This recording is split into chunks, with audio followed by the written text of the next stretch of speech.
Une jeune orpheline avait offert un abri à un garçon de 10 ans dans sa maison. La jeune fille s'était liée d'amitié avec lui et passait beaucoup de temps à ses côtés.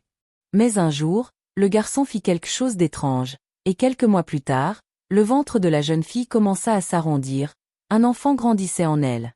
Les villageois se moquaient d'elle et la méprisaient. Pourtant, elle n'avait aucune réponse à leurs questions, car elle affirmait n'avoir jamais été touchée par un homme. Était-ce vraiment l'enfant de ce garçon?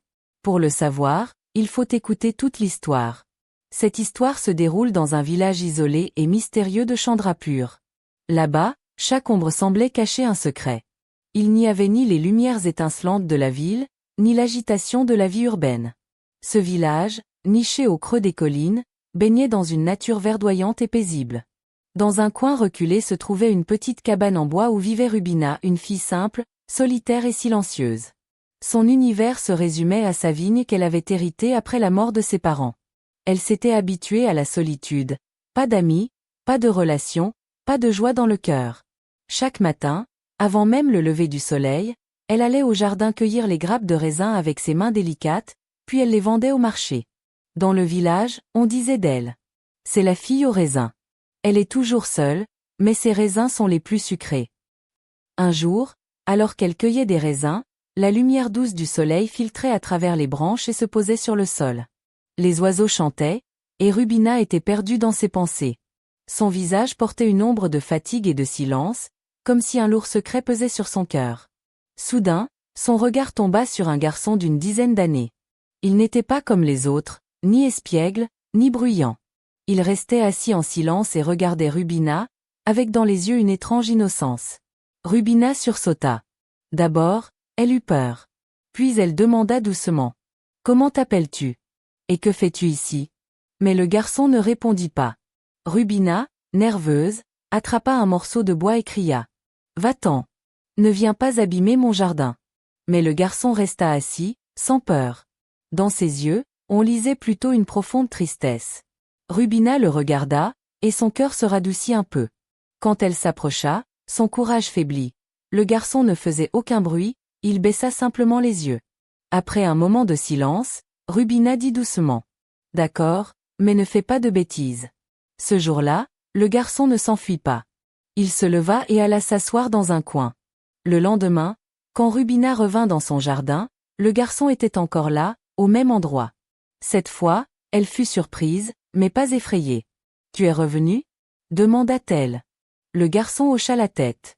Un léger sourire se dessina sur les lèvres de Rubina. Elle prit quelques raisins et les posa doucement devant lui. Le garçon les mangea en silence. Les jours passèrent. Chaque jour, Rubina revenait au jardin, travaillait, et le garçon était là. Il ne faisait jamais de bêtises, au contraire, il l'aidait, il cueillait des grappes et les faisait tomber doucement à terre. Parfois, il tendait ses mains vers elle, comme pour dire: et ma récompense, aujourd'hui. Rubina s'habitua peu à peu à sa présence. Rubina avait commencé à lui parler, comme s'il pouvait comprendre. Elle disait: si seulement ma mère était encore là. Tu lui ressembles un peu, toi aussi si calme et paisible. Le garçon écoutait tout en silence. Il répondait avec ses yeux, parfois un hochement de tête, parfois un long soupir. Rubina commençait à se sentir en confiance avec lui. Quelques semaines plus tard, un jour de pluie, Rubina courait vers sa cabane pour s'abriter. Soudain, elle se retourna et vit le garçon trempé sous la pluie, resté dans le jardin. À cet instant, son cœur se brisa. Elle courut vers lui en disant: pourquoi n'es-tu pas venu avec moi? Le garçon leva vers elle ses yeux mouillés, comme si un secret mystérieux se cachait dans son existence. Rubina lui prit la main et dit: viens avec moi à la maison. Tu ne seras plus jamais seul. Le garçon accepta en silence. Désormais, la cabane de Rubina n'était plus vide. Le garçon vivait avec elle. Il restait assis dans un coin, écoutait ses histoires le soir. Rubina l'appelait Ali. Ali, viens manger, j'ai préparé le repas. Ali, viens, allons vendre les raisins au marché. Les villageois étaient surpris. Certains riaient, d'autres murmuraient: cette fille est devenue folle, elle a amené un garçon chez elle. Mais leurs paroles n'avaient aucun effet sur Rubina. Elle était heureuse dans son propre petit monde, où il y avait Ali, ses vignes et la paix de son cœur. Une nuit, Rubina était allongée sur son lit. Dehors, Un vent froid soufflait. À l'intérieur, une lampe à huile en terre cuite diffusait une lumière douce. Ali, assis dans un coin, la regardait. Ses yeux étaient humides, comme s'ils cachaient un grand secret. Rubina dit doucement, en ouvrant grand les yeux. « Tu resteras toujours avec moi, n'est-ce pas ?» Ali hocha lentement la tête. Rubina s'endormit. Mais cette nuit-là, quelque chose était sur le point de changer, quelque chose qui allait faire tourner la roue du destin. L'hiver s'était installé sur Chandrapur. Le soleil brillait faiblement, les feuilles jaunies tombaient des arbres. La saison des raisins était terminée. Depuis quelques jours, le corps de Rubina semblait faible et brisé. Son visage était fatigué, et ses lèvres souriaient de moins en moins. Au début, elle pensa que ce n'était qu'une simple fatigue. Mais bientôt, la fièvre, les frissons et la faiblesse la clouèrent au lit. Ali restait toujours à ses côtés. Il posait un linge mouillé sur son front. Lui apportait de l'eau. Ou allait voler quelques fruits au marché pour elle. La respiration de Rubina devenait lente et faible. Pourtant, elle sentait la paix dans son cœur. Parce qu'il y avait quelqu'un à ses côtés. Quelqu'un qui ne l'avait jamais quittée. Un soir, le ciel était couvert de nuages. Rubina, les yeux fatigués, regarda Ali et dit d'une voix épuisée. « Ali, si tu n'étais pas là, je serais déjà morte. » Ali lui prit la main, comme s'il voulait dire quelque chose. Ou peut-être cacher quelque chose. Quelques jours plus tard, la santé de Rubina s'améliora. Elle recommença à nettoyer la maison, à aller au jardin et à discuter longuement avec Ali. Une nuit, sous la pleine lune brillante, Rubina était allongée sur une natte, les yeux tournés vers le ciel. Elle prit Ali dans ses bras et dit « Tu as changé ma vie. Ali, ne pars jamais, promets-le. » Ali posa sa main sur sa joue. Ses yeux semblaient vouloir dire quelque chose. Rubina s'endormit rapidement, profondément. Dans les dernières heures de la nuit, le silence régnait dehors. Le vent s'était arrêté. La flamme de la lampe vacillait et s'éteignait presque. Rubina dormait profondément. Peut-être rêvait-elle, ou vivait-elle une réalité dont elle n'avait aucune conscience. Ali s'approcha d'elle. Il y avait quelque chose de changé dans ses yeux, et son comportement était devenu étrange. Il posa sa main sur le front de Rubina. Puis fit quelque chose dont elle n'eut jamais connaissance. Le matin, Rubina ouvrit les yeux. Son corps était fatigué, comme si elle avait parcouru un long chemin. Elle ressentait quelque chose d'étrange, mais n'y prêta pas attention. Son esprit, pourtant, était en paix. Ali était à ses côtés. Elle n'était pas seule. Les mois passèrent. Le temps s'écoulait doucement, comme s'il portait un mystère profond. Peu à peu, le corps de Rubina changeait. Nausée le matin, faiblesse, agitation dans la poitrine. D'abord, elle pensa qu'elle retombait malade. Mais un jour, elle s'évanouit. On appela un hakim, guérisseur traditionnel, du village. Après l'avoir examinée, il dit « Tu vas devenir mère. Cela fait déjà 4 mois. » Rubina eut l'impression que la foudre venait de tomber sur ses oreilles. « Que dites-vous » Le hakim répondit d'une voix douce. « Oui, ma fille, tu es enceinte. » Sous le choc, Rubina balbutia. « Mais, je ne suis jamais allée vers personne. Je n'ai jamais touché qui que ce soit. » Le hakim la regarda en silence et dit « Parfois, le destin écrit des choses que la raison humaine ne peut comprendre. » Pendant des heures, Rubina resta devant le miroir à se regarder. Ses mains allaient sans cesse vers son ventre. Des larmes coulaient de ses yeux, son cœur était meurtri, et une seule question tournait dans sa tête. Cet enfant, de qui est-il? Elle se mit à soupçonner tout le monde. Puis son regard se posa sur Ali. Il était assis en face d'elle, les yeux silencieux et innocents. Mais pour la première fois, un doute naquit dans les yeux de Rubina. Les yeux d'Ali se remplirent de larmes. Rubina cria. « Tu as détruit mon honneur. Tu étais mon seul ami. » Ali resta debout en silence. Rubina hurla. « Sors de ma maison. Tout de suite. » Ali marcha lentement jusqu'à la porte. Il se retourna une dernière fois, puis sortit. Il s'assit devant la porte et se mit à pleurer, chaque nuit, chaque jour. Mais Rubina ne rouvrit jamais la porte. Elle continuait à sortir, à cueillir ses raisins, à les vendre au marché. Mais au fond d'elle, elle s'effondrait. Le regard des villageois avait changé. Certains. Les villageois posaient des questions. Certains riaient. D'autres observaient en silence, comme devant un spectacle. Ali ne se promenait plus dans le jardin. Il restait assis à l'ombre de la porte de Rubina. Un jour, Rubina s'approcha de la porte et demanda doucement. « As-tu fait quelque chose avec moi? Quelque chose que tu n'aurais pas dû faire ?» Ali ne répondit pas. Il ferma simplement les yeux et baissa la tête. C'en était assez pour Rubina. Elle hurla. « Sors d'ici. Tu m'as détruite. » Ali recula et resta assis dans la cour. Rubina lui jeta de l'eau, le frappa avec un bâton et finit par le chasser de la maison. Mais le lendemain, Ali revint. Chaque jour, il s'asseyait devant la porte, et chaque jour Rubina criait sur lui. Mais n'ouvrait jamais la porte. Le conseil du village finit par discuter de l'affaire. Le Maulvi, chef religieux, et les anciens dirent. Cette fille a détruit l'honneur du village. Avoir un enfant sans mariage est une honte. Il faut la chasser d'ici. On dit à Rubina. Si tu ne dis pas le nom du père de l'enfant, tu seras expulsée du village. Mais Rubina resta silencieuse. Quelques femmes vinrent lui parler. Certaines la regardaient avec pitié, d'autres avec curiosité. L'une d'elles dit.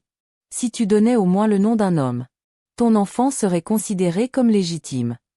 Des larmes brillaient dans les yeux de Rubina. Elle répondit. Je ne peux pas mentir. Tout ce que je sais, c'est que ce qui est arrivé est au-delà de ma compréhension. Ali, lui, souffrait en silence. Il ne mangeait plus, ne buvait plus. Il restait simplement assis devant la cabane. Ses cheveux tombaient, ses yeux s'enfonçaient dans leurs orbites. Il regardait Rubina comme pour dire « Pardonne-moi ». Dans les yeux de Rubina aussi, il y avait de la douleur. Mais elle ne savait plus si elle avait aimé un enfant. Ou si tout cela n'avait été qu'une tromperie. Le temps passait. L'espoir de Rubina s'effaçait peu à peu. Elle pensait. Si seulement mes parents étaient encore en vie. Je pourrais leur parler de tout ça. Si seulement tout cela n'était qu'un rêve. J'ouvrirais les yeux, et tout serait terminé. Mais la réalité était là. Dans son corps, une nouvelle vie grandissait. Et le monde extérieur ne voyait en elle qu'une honte. Rubina avait pénétré dans un nouveau monde. Un monde où il n'y avait que des questions. Et aucune réponse. Un monde plein de blessures. Mais sans remède. Un monde d'ombre. Sans aucune lumière. Ali venait chaque jour à la porte. Silencieux. Brisé. Mais le cœur de Rubina s'était fermé. Un soir, Rubina était assise dans sa cabane, les mains sur son ventre. Ses yeux étaient pleins des questions de chaque jour. Un bruit se fit entendre à la porte. Elle sut que c'était Ali. Elle faisait semblant de l'ignorer. Mais au fond d'elle une peur inconnue grandissait. Était-il vraiment seulement un enfant? Cette nuit-là, un Maulvi inconnu arriva dans le village. C'était un vieil homme calme et mystérieux. Un jour, un vieil homme arriva dans le village. Son visage portait les marques de la sagesse et de l'expérience. Il se présenta devant la cabane de Rubina et dit doucement. « Ma fille, j'ai quelque chose à te dire, quelque chose qui pourrait changer ton destin. » Rubina, étonnée, le regarda sans comprendre. Le vieil homme, un mollah, reprit. « Le garçon que tu as connu, en réalité, ce n'était pas un garçon. C'était un djinn possédé par un serpent. » Les yeux de Rubina s'écarquillèrent. « Que dites-vous? » Mais, c'était un enfant. Le mollah baissa la tête et expliqua. « Non, ma fille. Il y a de nombreuses années, un jeune homme tua un chat, pensant que ce n'était qu'un simple animal. Mais ce chat était en réalité l'enfant d'un djinn. Le djinn, furieux, le maudit. Il devint un être invisible, que personne ne pouvait voir ni entendre. Mais un jour, grâce à un acte de bonté, le djinn lui accorda une chance. Une seule femme pourrait le voir et lui parler. Et le jour où cette femme aurait une véritable relation avec lui, il redeviendrait humain. Cette femme, c'était toi. Le bien qu'il avait fait? Demanda Rubina. Après avoir tué le chat, il a immédiatement regretté et l'a enterré avec respect. Un tourbillon d'émotions envahit Rubina. Alors, cette nuit-là, c'était la clé pour briser la malédiction? Le mollah hocha la tête. Il n'était pas coupable, seulement prisonnier de sa malédiction. Peut-être même qu'il avait fini par t'aimer. C'est pour cela qu'il revenait chaque jour. Rubina ouvrit doucement la porte. Et là, à la place du frêle petit Ali, se tenait un jeune homme séduisant, vêtu de blanc, au visage doux et aux yeux pleins de tendresse. Il dit d'une voix tremblante. « Rubina, c'est moi, celui que tu appelais Ali. Tu m'as accueilli dans ta maison et dans ton cœur. Ton amour sincère m'a libéré de ma forme maudite. Je n'ai jamais eu 10 ans, j'en ai 25. J'ai tué ce chat sans savoir qu'il était l'enfant d'un djinn. J'ai demandé pardon et je l'ai enterré. C'est pour cela que le djinn m'a donné cette dernière chance. Je n'ai jamais voulu te faire du mal. Rubina, sous le choc, murmura. Tu as détruit ma vie, tu as piétiné mon honneur, et maintenant tu parles d'amour? Le jeune homme tomba à genoux. Je sais, je t'ai fait souffrir, mais pas volontairement. Je voulais simplement vivre. Tu es la seule humaine qui m'a donné de l'amour en pensant que j'étais un enfant.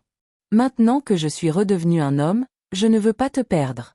Le lendemain matin, le village de Chandrapur fut en émoi. Les habitants virent un jeune homme inconnu et magnifique devant la porte de Rubina, et Rubina, qui était hier encore rejetée et insultée, se tenait aujourd'hui fièrement à ses côtés. Le Molla dit aux villageois. Vous vous êtes trompés. Celui que vous croyez être un enfant était un homme. Celle que vous pensiez coupable est devenue la lumière du destin de quelqu'un. Les femmes baissèrent la tête, honteuses. Les hommes détournèrent les yeux. Rubina déclara calmement. Vous m'avez maltraité, mais je ne demande des comptes à personne, car l'amour m'est revenu. Quelques jours plus tard, Rubina épousa le jeune homme, désormais appelé Sélim.